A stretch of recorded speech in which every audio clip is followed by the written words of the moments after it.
Bulletin में कहेंगे खुशामदीद। Kiwis शाहीनों के देश में आए, देखा अमन की फाख्ता आज़ाद फिजाओं में उड़ रही है, मगर क्रिकेट के दुश्मन पाकिस्तान के दुश्मन न जाने किसने साजिश बुनी कि पाकिस्तान और न्यूजीलैंड के पहले वनडे मैच से थोड़ी देर पहले मेहमान टीम ने पीठ दिखा दी। न्यूजीलैंड ने सिक्योरिटी खदशात का कहकर पूरी सीरीज ही मनसूख कर डाली। ये सरासर यकतरफा फैसला था।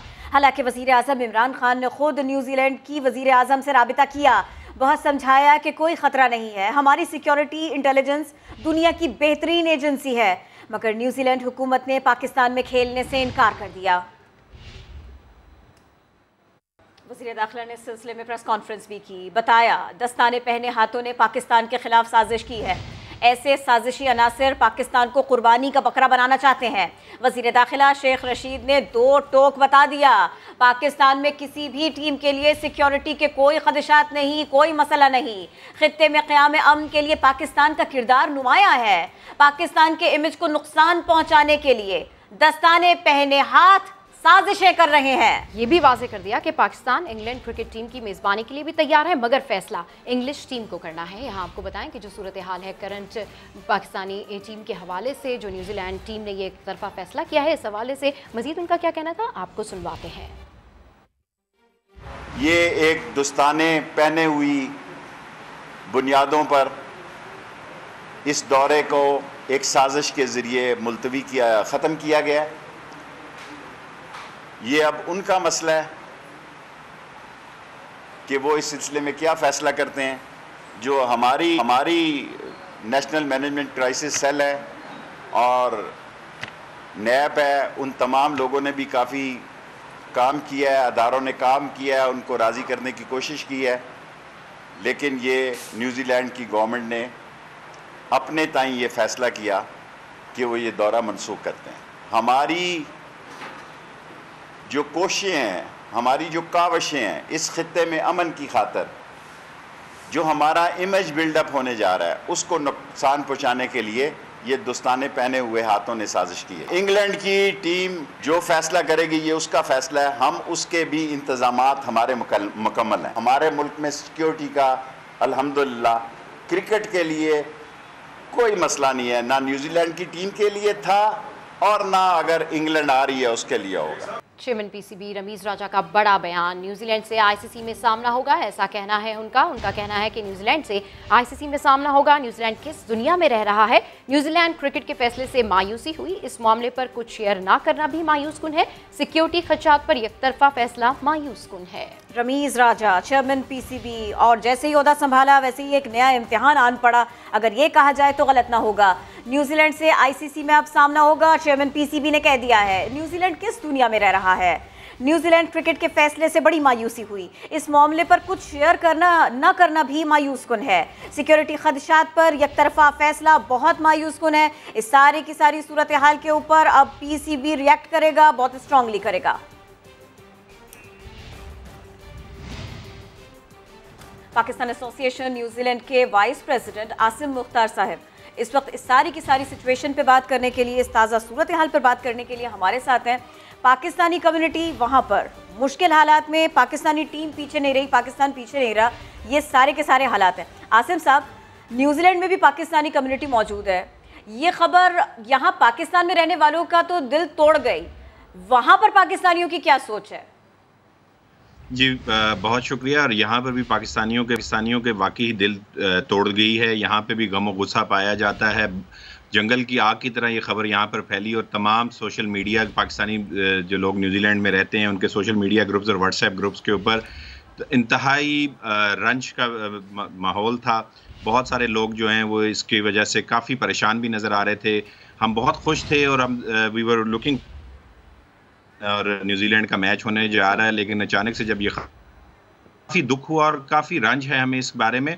हम तो समझते थे कि पाकिस्तान अल्हम्दुलिल्लाह बहुत ही सेफ कंट्री है और न्यूजीलैंड के साथ हमारे रवाबित भी पुराने बहुत अच्छे हैं, और यहाँ पे न्यूजीलैंड के अंदर पाकिस्तानी कम्युनिटी ने अपना इमेज भी बहुत अच्छा रिप्रेजेंट किया और बिल्ड किया हुआ है। तो ये एक बड़ी अच्छी सीरीज़ होगी, we were looking forward to it. लेकिन बस आखिरी वक्त में जो खबर आई है उसकी वजह से काफ़ी जो है वो परेशानी भी है, दुख भी है, गम भी है, और रंज भी का भी मुजाहरा किया जा रहा है यहाँ पाकिस्तानी कम्युनिटी की तरफ से। बिल्कुल। अच्छा सर, आपकी एसोसिएशन न्यूजीलैंड हुकाम से कब तक राब्ता करेगी? आप लोगों का क्या लाहेमल है, क्या सोच रहे हैं आप इस बारे में? पाकिस्तान एसोसिएशन ऑफ न्यूजीलैंड ने इस वक्त एक हंगामी इजलास बुलाया, लेकिन अनफॉर्चुनेटली क्योंकि रात का काफ़ी देर का पहर है, इस वक्त तकरीबन कोई 12 बज रहे थे जब ये खबर आई, यहाँ पे 11 से 12 बज रहे थे, तो कोई कॉन्क्रीट जो है उसके ऊपर कोई अभी लाएमल तैयार नहीं किया गया, लेकिन काफ़ी सारे जो चीज़ें हैं उसके ऊपर हम काम कर रहे हैं। सबसे पहले तो ये कि हमारी कोशिश होगी कि न्यूजीलैंड की जो गवर्नमेंट है उनको पाकिस्तानियों के हवाले से उनको बताया जाए कि हम लोग इसके ऊपर बहुत ज़्यादा गम में हैं और ये न्यूजीलैंड क्रिकेट को ऐसा नहीं करना चाहिए था। पाकिस्तान 22 मिलियन लोगों का 220 मिलियन लोगों का मुल्क है जो क्रिकेट उनकी रगों में दौड़ती है और वो सब। और आप पूरी कोशिश करेंगे सर इस बात को भी उठाने की कि ये फैसला वापस हो और आइंदा क्रिकेट हो, स्पोर्ट्स इवेंट्स हो, दोनों मुल्कों के दरमियान हो, ये भी इंक्लूड करेंगे? बिल्कुल ऐसा ही है जी, बिल्कुल ऐसा ही है। हमारी सुबह कोशिश ये होगी कि हम पाकिस्तान हाई कमीशन के साथ मिलकर कोई एक लाएमल तैयार करें और उसके हवाले से हमारा ये होगा कि हम जो न्यूजीलैंड का स्पोर्ट्स बोर्ड है उसको भी लिखेंगे, न्यूजीलैंड के क्रिकेट बोर्ड को भी हम लिखेंगे, जसिंदा आर्डन को भी हम लेटर लिखेंगे और डेफिनेटली पाकिस्तान के जो इस वक्त जज्बात हैं उसके बारे में उनको आगाह पूरी करेंगे। तरह से आगाह करेंगे। बहुत शुक्रिया सर, आप इस सिलसिले में हमारे साथ बात कर रहे थे। न्यूजीलैंड की क्रिकेट टीम ने माजूर बच्चों के भी दिल तोड़ दिए। व्हील चेयर पर सुबह सवेरे स्टेडियम पहुंचे, कई घंटे इंतजार किया, लेकिन मैच देखने की ख्वाहिश पूरी नहीं हो सकी। पाकिस्तान महफूज मुल्क है, न्यूजीलैंड की टीम को ऐसा नहीं करना चाहिए था, इन्होंने ऐसा कहा।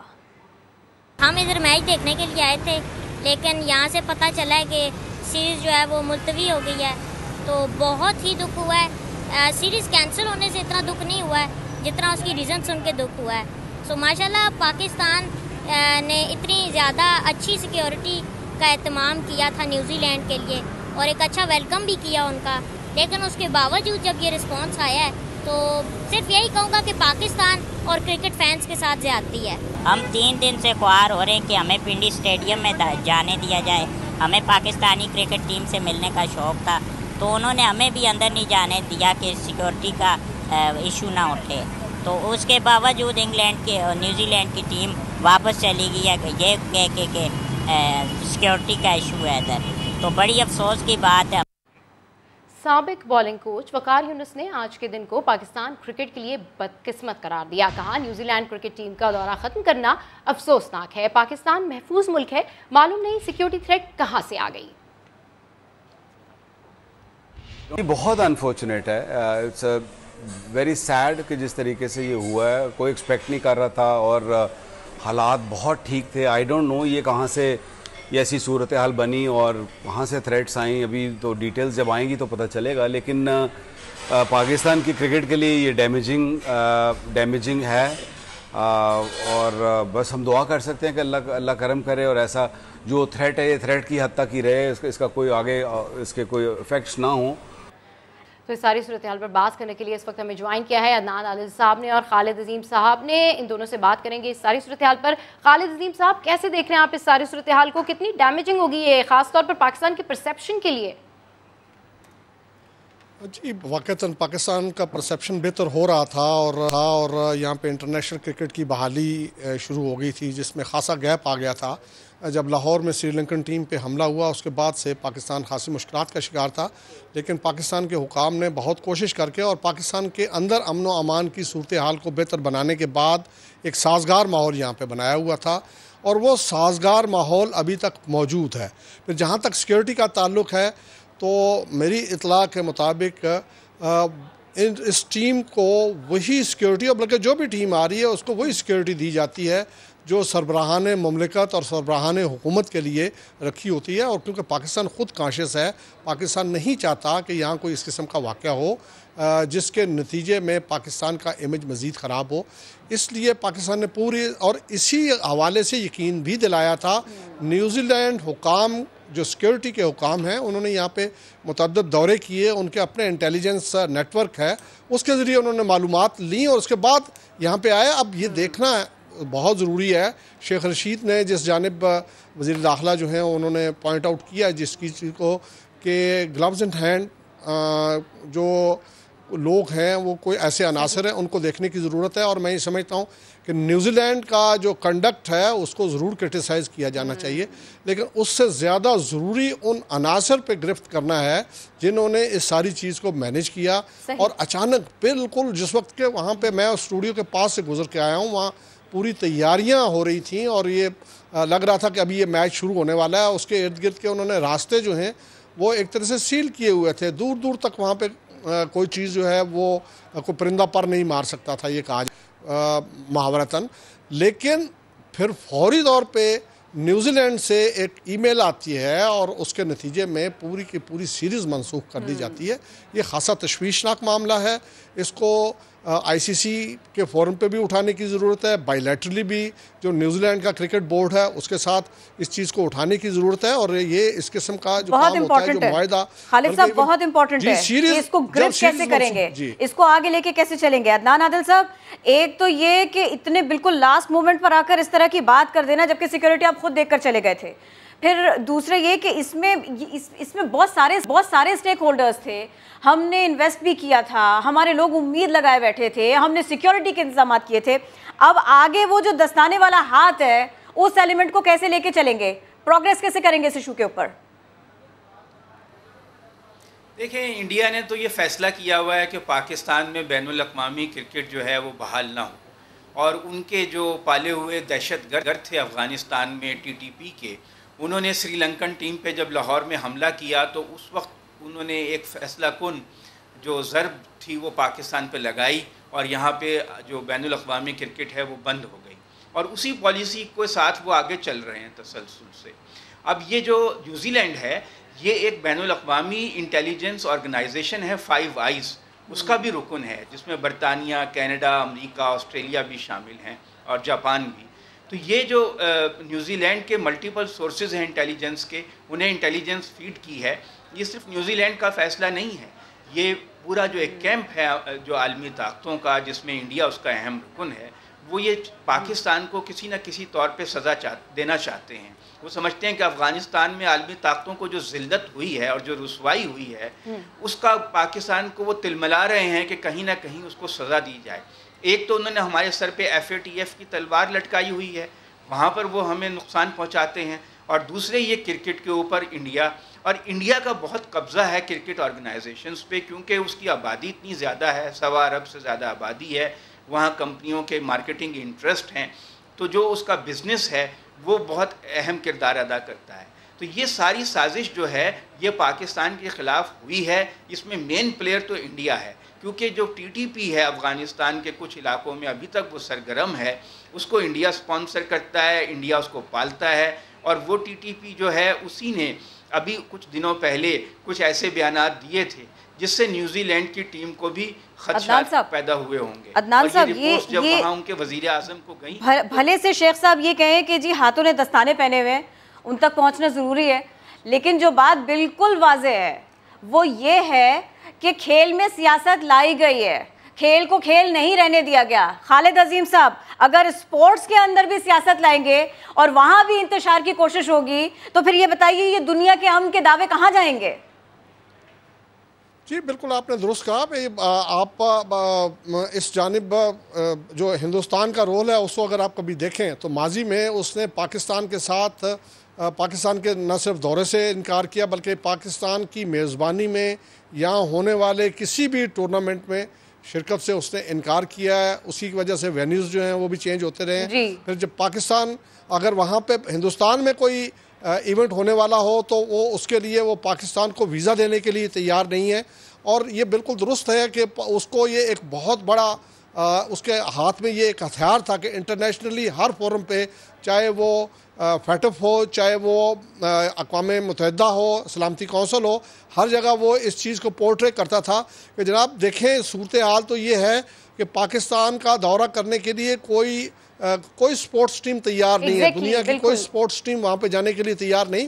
तो ऐसे हालात में जो पाकिस्तान को कहा जा सकता है कि ये दहशतगर्दी का गढ़ है और ये सारी चीज़ें, लेकिन मैं फिर ये कहूँगा कि न्यूजीलैंड से तलब किए जाने चाहिए वो सबूत कि आपको जो इंटेलिजेंस इंफॉर्मेशन दी गई है वो उसकी बुनियाद क्या है, आप हमें इस बारे में मुतमईन करें। देखें, इससे पहले कभी ये अगर दौरे इस तरह से मनसूख होते हैं तो वो पूरे की पूरी कास्ट जो है वो पे करनी पड़ती है उस मुल्क को, जो कि बिल्कुल बिल्कुल। खालिद अजीम साहब, आप हमारे साथ बिल्कुल मौजूद रहिए, इस डिस्कशन को कंटिन्यू भी करेंगे। फिलहाल आपको बताएं कि न्यूजीलैंड की जानिब से दौरा मनसूख किए जाने पर मरियम नवाज ने ट्विटर पैगाम में वज़ीर-ए-आज़म इमरान खान पर तनकीद की। लिखा कि मैं सब पासपोर्ट की इज्जत कराऊंगा, जिस पर वफाकी वजीर हम्माद अजहर ने जवाब दिया कि हमसे बेशक नफरत करो लेकिन मेरी धरती की कुछ तो नमक हलाली करो, जिसकी दौलत से बाहर जायदादें बनाई हैं। आपको बताएं कि न्यूजीलैंड की जानिब से दौरा मनसूख किए जाने पर मरियम नवाज ने ट्विटर पैगाम में वज़ीर-ए-आज़म इमरान खान पर कड़ी तनकीद की है। उन्होंने लिखा है कि मेरे सब पासपोर्ट की इज्जत कराऊंगा, जिस पर वफाकी वजीर हम्माद अजहर ने जवाब दिया कि हमसे बेशक नफरत करो लेकिन मेरी धरती की कुछ तो नमक हलाली करो, जिसकी दौलत से बाहर जायदादें बनाई हैं। इस पर हमारे साथ अदनान आदिल साहब भी मौजूद हैं। अदनान आदिल साहब, अब जो ये दौरा न्यूजीलैंड के हवाले से ये जो तहफ़्फ़ुज़ात न्यूजीलैंड के सामने आए हैं, तो उसमें हम देख रहे हैं कि इस हवाले से दीगर रिएक्शंस भी शामिल हो गए हैं, दीगर रिएक्शंस भी आ रहे हैं। बिल्कुल। हमारे साथ शहबाज गिल साहब आ गए, उन्होंने ज्वाइन किया है। शहबाज गिल साहब, ये वो वक्त नहीं था कि जिसपे इस तरह का ट्वीट आता और फिर सियासत शुरू की जाती, ये कुछ ऐसी बात बन रही है सर? सब पासपोर्ट तो सबके लिए बराबर है, उसकी मोहब्बत, उसका एहतराम तो सबके लिए है।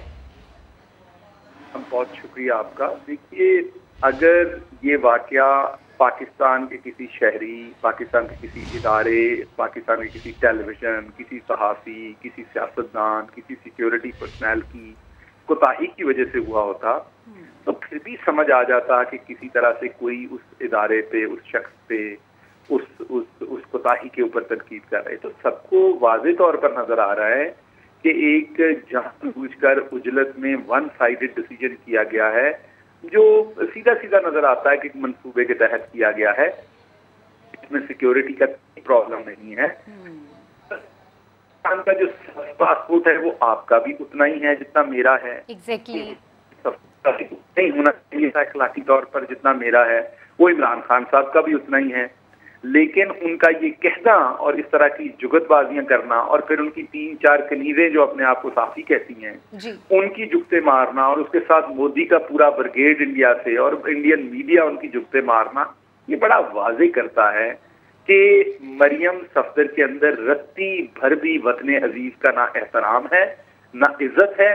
मैं उन्हें गद्दार नहीं कह रहा, लेकिन मैं उन्हें ये जरूर ये कह रहा हूँ कि उनके अंदर रत्ती बराबर भी वतन अजीज का ना दुख है, ना एहतराम है। उनको चले यही सोच लेना चाहिए था। मैं बिल्कुल पूरे ईमान और यकीन से आपको कह रहा हूँ कि मुस्लिम लीग नून का वोटर भी इस टाइम अफसरदा होगा। मुस्लिम लीग नून का जो वोटर है वो भी तकलीफ में होगा, क्योंकि पाकिस्तान तो हम सबका है ना, सब पासपोर्ट हम सबका है।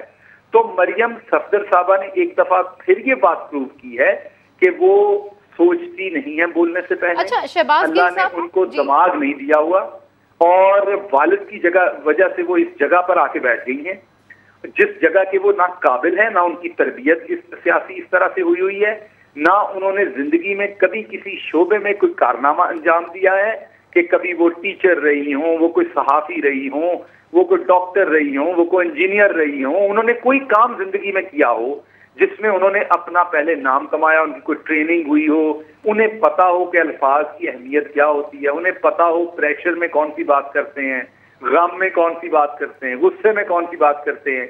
वो एक नफरत में जली कटी हुई खातून है, जो एक मोहल्ले में लड़ाई करने वाले जैसे मर्द और खवातीन होते हैं, जो ताने देते हैं, वो फफे कुटनियां और फफे कुटने मर्द और औरतें जो होते हैं, वो बन के रह गई हैं। और उनको सिर्फ ये पता है कि सौतनों की तरह उन्होंने ताने देने हैं, और वो सिर्फ सौतनों की तरह ताने देती हैं। और अब वो यहाँ तक पहुंच गई हैं कि वो पाकिस्तान की भी सौतन बन गई हैं। तो मरियम, बिल्कुल आपका मौक़िफ़ आ गया। शहबाज गिल साहब गुफ्तगू कर रहे थे इस मामले पर।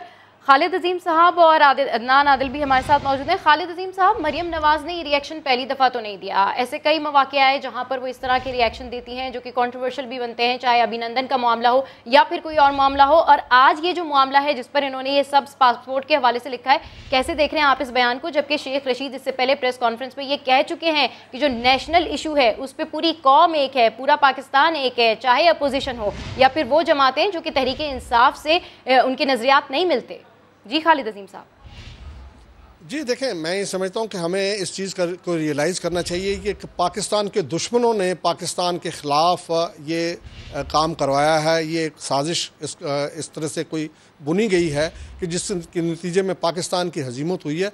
और इस वक्त मैं ये समझता हूँ कि सबको आपस में इसको सियासी गोलाबारी की बजाय इस चीज़ की तरफ देखना चाहिए कि मुल्क का वक़ार जो है वो किस हद तक डैमेज हुआ।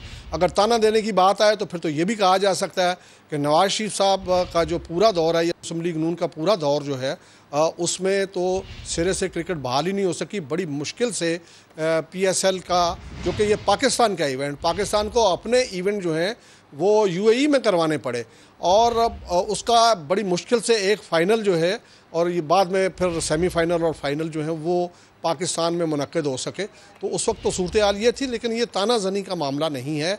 इसमें तो देखने की ज़रूरत है कि आप मैच्योरिटी का मुजाहरा करें।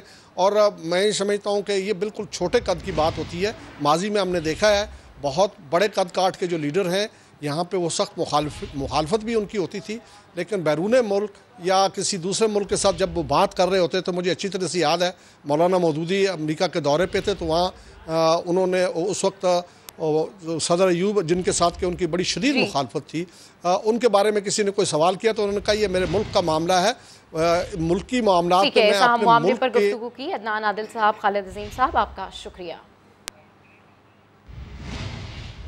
साबिक क्रिकेटर्स ने न्यूजीलैंड के फैसले को पाकिस्तान के खिलाफ साजिश करार दे दिया। साबिक चेयरमैन PCB खालिद महमूद कहते हैं सीरीज मनसूखी से भारत में जोशो खरोश पाया जाता है। जावेद मियादाद ने सवाल उठाया, पाकिस्तान आमद और प्रैक्टिस के दौरान कोई नाखुशगवार वाकया पेश नहीं आया तो अचानक से सिक्योरिटी का मसला कैसे हो गया? जेंटलमैन खेल से खिलवाड़, न्यूजीलैंड ने आखिरी मिनट पर कर दिया सीरीज खेलने से इनकार। सिक्योरिटी क्लियरेंस मिलने के बाद ही ब्लैक कैप्स पाकिस्तान आए थे। अचानक ऐसा क्या हुआ कि मेहमान टीम मैदान में उतरने के लिए तैयार नहीं हुई? आप यहाँ पर आए हुए हैं, देख रहे हैं, खेल रहे हैं और सडनली आप कह रहे हैं कि जी सिक्योरिटी प्रॉब्लम। कौन सा मैच अभी आपने खेला? नंबर 1, नंबर 2 आपने जो प्रैक्टिस भी किया, अच्छा कौन सा डिस्टर्ब हुआ है? बिल्कुल एक्सक्यूज है, ये साजिश है और या ना खेलने की है ना वो है बात। साबिक चेयरमैन PCB खालिद महमूद को सीरीज मुलतवी होने के पीछे साजिश नजर आने लगी।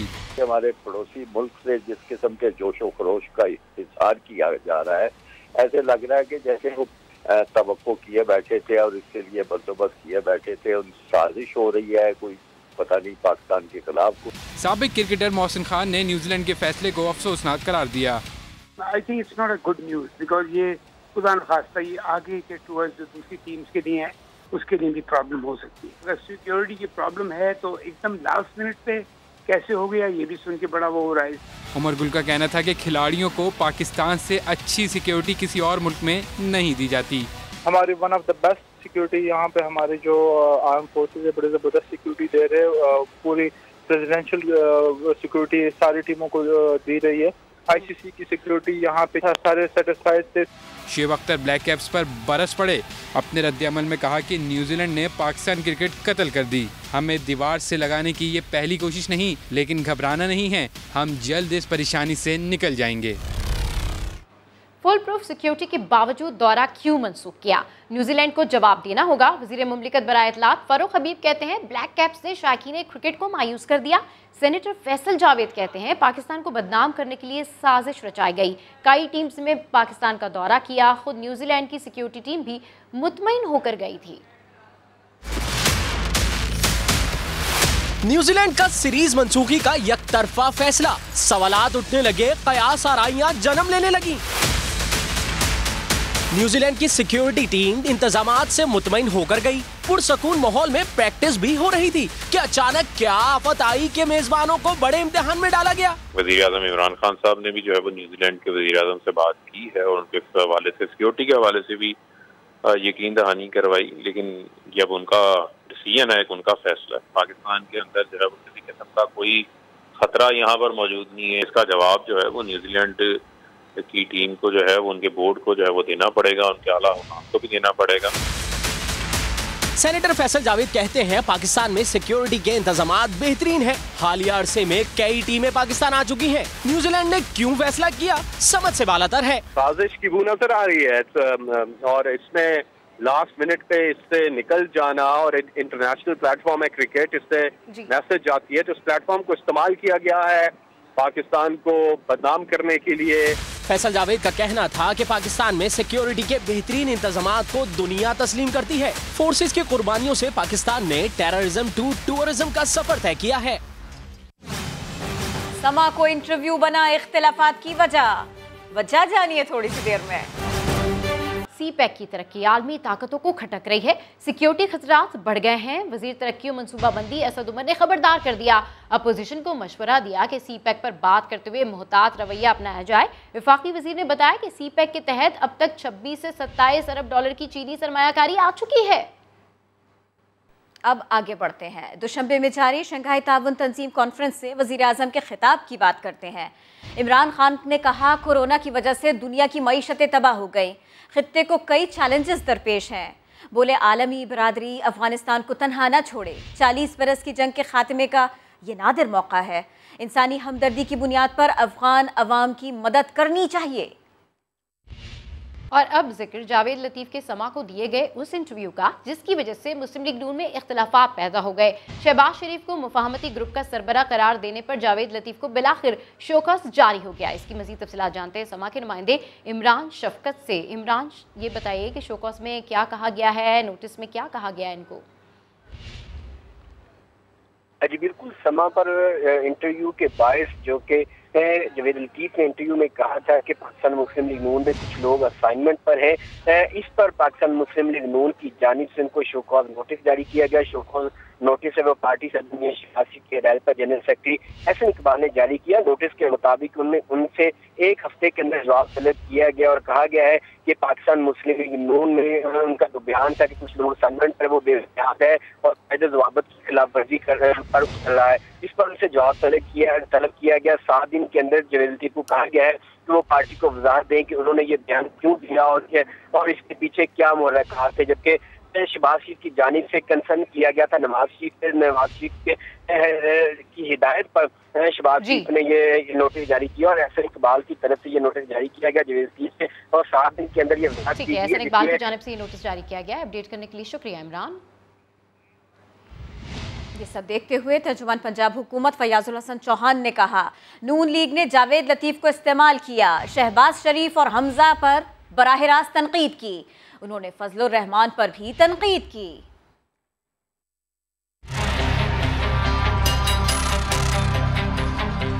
मियां जावेद लतीफ, मैं तो उसका नाम लेना कि अभी रवादार नहीं था, गलती से मेरे मुंह से निकल गया, जो धरती माँ के खिलाफ अपनी लीडरशिप को खुश करने के लिए अगर जो बकवासात करे, उस जैसे फर्द को इस्तेमाल करके नवाज शरीफ साहब और बेगम सफदर रवान साहिबा, इन्होंने डायरेक्ट हमजा शहबाज साहब पे और शहबाज शरीफ साहब पे तनकीद की। आज से 2 दिन पहले एक लीडिंग टीवी चैनल पे कि ये जो मुफाहमत का नारा लगाने वाले हैं पार्टी के अंदर, ये किसी खास असाइनमेंट पे है। जब कभी कोई चीज बनने लगती है वो अपनी असाइनमेंट पूरी करते हैं और सारी चीज को सबूताज कर देते हैं। ये बुनियादी तौर पे शहबाज शरीफ साहब पे, ये बुनियादी तौर पे हमजा शहबाज साहब पे, ये बुनियादी तौर पे ख्वाजा आसिफ साहब पे तनकीद नहीं थी, बल्कि उनके सीने पे और उनके पीठ दोनों पे खंजर थे। मुझे कल बड़ी पसंद आई मौलाना फजलुर रहमान साहब का एक कॉल, जिंदगी में पहली दफा कोई कॉल पसंद आया उनका। वो कहते हैं कि 7 बंदों के साथ तहरीक-ए-एतमाद लाने पे मैं लानत भेजता हूँ। मैं कहता हूँ कि पहली दफा कोई विजन वाली बात की है मौलाना फजलुर रहमान साहब ने, वरना डॉलर और रुपए का जलवा और सूजी का हलवा, इसके अलावा मौलाना फजलुर रहमान साहब को कुछ नहीं सूझता। पंजाब के अंदर एक लीडर है जो आता है सिंध से और चीख चीख के अपने मुंह पे अपने फेफड़े लेके आता है और दावा करता है कि बनी गाला के अंदर से चीखें उठ रही हैं, हालांकि चीख आप रहे हो। और इसी पर नून लीग के रहनुमा राना सनाउल्लाह ने कहा है कि जावेद लतीफ़ को जवाब देना होगा। नून लीग में कोई असाइनमेंट पर नहीं है, जो असाइनमेंट पर होगा वो पार्टी में नहीं रह सकता। नून में कोई बंदा जो है वो असाइनमेंट पे हो नहीं सकता, अगर हो तो वो रह नहीं सकता। ये बड़ी सीधी सी बात। तो फिर ऐसा लगता है जावेद लतीफ़ का कोई अपना एजेंडा है?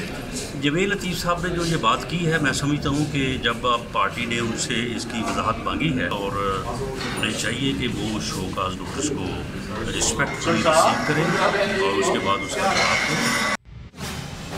सईद गनी की मैं ना मानूं की रट बरकरार, तफसील जानिए थोड़ी सी देर में। हर दिल अजीज़ उमर शरीफ की बात करते हैं, उनकी सेहत की बात करते हैं। वो इलाज के लिए अमेरिका रवाना होंगे। सिंध हुकूमत ने एयर एम्बुलेंस सर्विस फराहम करने वाली कंपनी को रकम अदा कर दी। कंपनी को करीबन 4 करोड़ रुपए की अदायगी के बाद उमर शरीफ का आइंदा 2 रोज़ में अमेरिका रवाना होने का इम्कान है। एयर एम्बुलेंस में उमर शरीफ के साथ उनके घर के 4 अफराद होंगे। उनकी पहली अहलिया दीबा, 2 बेटे और तीसरी अहलिया जर्री गज़ल उनके साथ होंगी। तिब्बी अमले के 2 अफराद भी शामिल होंगे। उमर शरीफ अमेरिका में 1 माह क़याम करेंगे। इलाज वाशिंगटन अस्पताल में होगा। अरकान पार्लियामेंट, सरकारी मुलाजमीन, वकला, डॉक्टर्स, इंजीनियर्स, अकाउंटेंट, IT माहिरीन समेत सब नैब और नादरा के रडार की जद में आ गए। कोई भी नॉन फाइलर और टैक्स चोर अब नहीं बचेगा। इस्लामाबाद से रिपोर्ट कर रहे हैं शकील अहमद। टैक्स चोर कोई भी हो अब बच कर दिखाए। हुकूमत ने घेरा मजीद तंग कर दिया। सदारती दस्तखत के बाद टैक्स कवानीन का 3रा तरमीमी ऑर्डिनेंस जारी। निफाज से नैब और नादरा को टैक्स दहिंदगान के रिकॉर्ड तक रसाई मिल गई। अरकान पार्लियामेंट और सरकारी अफसरान को टैक्स तफसीलात जाहिर करने से हासिल इस्तिस्ना खत्म। ऑर्डिनेंस के निफाज से नॉन फाइलर्स पर बैंकिंग सहूलियात से महरूम होने की तलवार लटक गई। FBR नॉन फाइलर्स के टेलीफोन और बिजली कनेक्शन मुनक़ता करवाने का मजाज भी करार। वकला, डॉक्टर्स, अकाउंट इंजीनियर, IT माहिरीन समेत तमाम नॉन फाइलर प्रोफेशनल्स भी खबरदार। बिजली बिल्स के मुख्तलिफ स्लैब्स पर उन्हें 35% तक इजाफी टैक्स देना पड़ेगा। नैब को 20 साल पहले बंद किए गए मुकदमात खोलने का अख्तियार भी दे दिया गया। टैक्स से मुतलिक गलत मालूमात फराहम करने पर कम अज कम 5 लाख रुपए जुर्माना, 1 साल तक कैद की सजा होगी। नैब को OECD के तहत मिलने वाले ऑफशोर टैक्स डेटा तक रसाई का हक भी हासिल हो गया है। साबिक वज़ीर तालीम सईद गनी ने 29,000 की डेस्क खरीदारी के फैसले को दुरुस्त करार दिया। कहा फैसला अब मौजूदा वज़ीर तालीम को करना है। एक तरफ कहा वज़ीर आला तो तहकीकात करने चाहिए, फिर ये भी बोले कि उनकी ज़ाती ख्वाहिश है मामला खत्म हो जाए ताकि सवाल जवाब की नौबत ही ना आए। गनी भाई कौन? गनी भाई को नहीं जानता? मैं अपने ऊपर ले रहा हूँ ना, मैं कह रहा हूँ कि जी मैं वजीर था, मैंने टेंडर कराया था, मैंने आपको सारा बताया, अमल बताया है। गनी भाई को नहीं जानता? मैं बतौर साबिक वजीर तालीम जब ये मेरे दौर में हुआ है, मुझे इस कमेटी के मेंबरान के ऊपर पूरा एतमाद है। उन्होंने जो काम किया है, जो स्पेसिफिकेशंस दी हैं, उसके मुताबिक वो ठीक है। अगर किसी को एतराज़ है नैब में जा सकते हैं, कोई साहब अदालत में चले गए हैं। अब ये यकीनन फैसला मेरे हाथ में नहीं है क्योंकि मैं वज़ीर नहीं हूँ। अब वज़ीर साहब दूसरे हैं, डिपार्टमेंट की अपनी मर्ज़ी है। वो इस कॉन्ट्रैक्ट को कंटिन्यू करते हैं, उसको अंडू करते हैं, उसको क्या करते हैं, ये फैसला उनको करना है। नैब को जो ख़त लिखा कमेटी ने कि जी इतने का फर्नीचर था और अगर आप उसमें 2-3 साल की एस्केलेशन मिला लें तो इतने का होना चाहिए, लिहाजा आप जो पता नहीं 27-28 हज़ार का ले रहे हैं वो बहुत ज़्यादा महंगा ले रहे हैं। ट्रांसपेरेंसी ने CM साहब को लिखा है और उनसे ये कहा है कि तहकीकात कराएं। मैं ये समझता हूँ कि चीफ मिनिस्टर साहब को इसके ऊपर तहकीकात बिल्कुल करानी चाहिए। अगर कोई चीज़ गलत है तो बताओ, हम इसको रोक देते हैं, ख़त्म कर देते हैं, मनसूख कर देते हैं। सर ज़ाती तौर पर तो अगर ये ख़त्म हो जाए तो मुझे सूट करता है, इसलिए कि बात ही ख़त्म हो जाएगी, ना पूछना कुछ। गनी भाई, गनी भाई। सिंध के अपोजिशन लीडर हलीम आदिल शेख का कहना है कि डेक्स ठेके की तफसील से वेबसाइट से हटा दी गई है। सिंध असेंबली में हलीम आदिल शेख ने सवाल उठाया कि ऐसी क्या चोरी थी कि तफसीलात वेबसाइट से हटाई गई।